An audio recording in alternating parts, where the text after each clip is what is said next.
দিনের আলো কেটে গেলেও কোটা সংস্কার আন্দোলনের রেশ কাটেনি। সন্ধ্যার পরও চলে সমান তালে স্লোগান।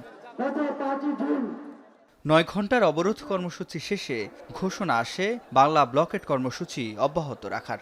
বিকাল 3:30টায় ঢাকা বিশ্ববিদ্যালয়ে কেন্দ্রীয় লাইব্রেরির সামনে থেকে আমরা আমাদের ব্লকেট কর্মসূচি শুরু করব এবং সারা দেশে শিক্ষার্থীরা তাদের নিকটস্থ গুরুত্বপূর্ণ পয়েন্টগুলিতে ব্লকেট কর্মসূচি সফলভাবে পালন করবে।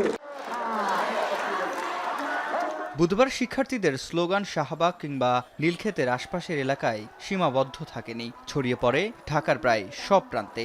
এদিন যুক্ত হয় নতুন আরও ব্লকেট স্পট।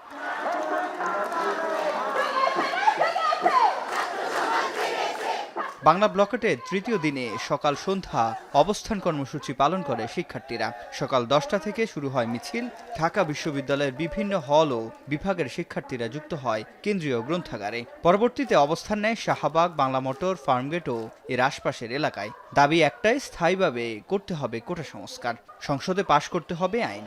যতদিন পর্যন্ত আমাদের দাবি না মানা হবে, আমরা ক্লাস পরীক্ষা সবকিছু বয়কট করছি। বৈষম্যবিহীন মেধার ভিত্তিতে যাতে সরকারি চাকরি হয়, এটাই আমাদের একমাত্র দাবি। কোঠার রশি দিয়ে মেধাবীদের যেভাবে ফাঁস দেওয়া হচ্ছে, এই ফাঁসটাকেই মূলত তুলে ধরার জন্য আজকে আমি ছদ্মবেশ নিয়ে এসেছি।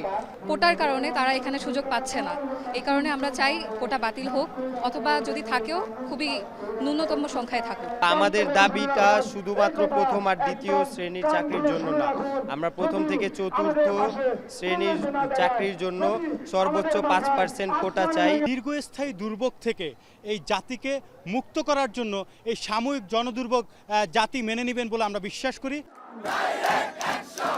আর সায়েন্স ল্যাব মোড়ে অবরোধ করে ঢাকা কলেজের শিক্ষার্থীরা। সাথে যুক্ত হয় বাংলা কলেজ, ইডেন কলেজ সহ বেশ কিছু শিক্ষা প্রতিষ্ঠান। মহাখালীর রেল ক্রসিং অবরোধ করে তিতুমির কলেজের শিক্ষার্থীরা। তাদের দাবি, কোটা নিয়ে হোক স্থায়ী সমাধান। হাইকোর্টের আপিল বিভাগে যে রায় দেখ না কেন, আমাদের দাবি হচ্ছে সরকারি চাকরি সকল গ্রেডেই অযৌক্তিক এবং বৈষম্য কোটা বাতিল করতে হবে। কোটা সংস্কার পক্ষেই আছি এবং আমরা লড়াই করে যাব যতক্ষণ না পর্যন্ত কোটা সংস্কার হচ্ছে।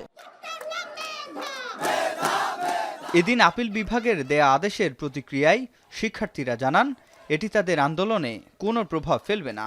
আমরা আশাহত হয়েছি, কিন্তু কমে যায়নি। নির্বাচন বিভাগ থেকে এই সমস্যার যৌক্তিক সমাধান করবেন, কমিশন গঠন করে দিয়ে বৈষম্যমূলক কোটা বাতিল করে চাকরি কোটার যৌক্তিক পুনর্বন্টনের মধ্য দিয়ে সংস্কার করবেন। ততক্ষণ পর্যন্ত আমরা রাজপথ ছাড়ব না।